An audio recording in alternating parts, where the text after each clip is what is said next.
అందరికీ మంచి చేయాలి, మేలు జరగాలి అనే విషయంలో ముందువాడుగా ఉంటాడు. తన గురించి కంటే జనం గురించి ఎక్కువగా ఆలోచించే మనస్తత్వం నా తమ్ముడు కళ్యాణ్ బాబుది. ఎవరైనా అధికారంలోకి వచ్చాక ప్రజలకు ఏదైనా చేయాలనుకుంటారు.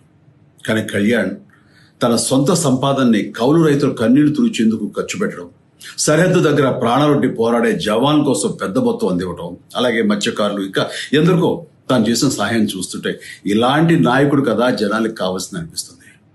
ఒక రకంగా చెప్పాలంటే సినిమాలోకి తను బలవంతంగా వచ్చాడు, రాజకీయాల్లో మాత్రం ఇష్టంతోనే వచ్చాడు. ఏ తల్లికైనా తన కొడుకు కష్టపడుతుంటే గుండె తరుక్కుపోతుంది. అలాగే ఏ అన్నకైనా తన తమ్ముడు అనవసరంగా మాటలు పడుతుంటే బాధ వేస్తుంది. అలా బాధపడుతున్న నా తల్లికి ఈ అన్నయ్యగా ఒక మాట చెప్పాను. నీ కొడుకు ఎంతో మంది తల్లుల కోసం, వాళ్ళ బిడ్డల భవిష్యత్తు కోసం చేసే యుద్ధం అమ్మా ఇది. మన బాధ కంటే అది ఎంతో గొప్పది అన్నాను. అన్యాయాన్ని ఎదిరించకుండా మౌనంగా ఉండే మంచివాళ్ల వల్లనే ప్రజాస్వామ్యం మరింత నష్టం అని నమ్మి జనం కోసం జన సైనికుడు అయ్యాడు. తాను బలంగా నమ్మిన సిద్ధాంతం కోసం తన జీవితం రాజకీయాల్లోకి అంకితం చేసిన శక్తిశాలి పవన్ కళ్యాణ్.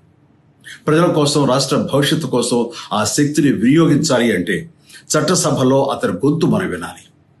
జనమే జయను నమ్మే జనసేనాని ఏమి చేయగలడో చూడాలంటే మీరు పిఠాపురం ప్రజలు కళ్యాణ్ని గెలిపించాలి.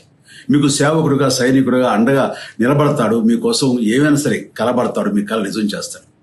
పిఠాపురం వాస్తవ్యులకు మీ చిరంజీవి విన్నపం, గాజు గ్లాసు గుర్తుకి మీ ఓటు వేసి పవన్ కళ్యాణ్ని గెలిపించండి. జై హింద్.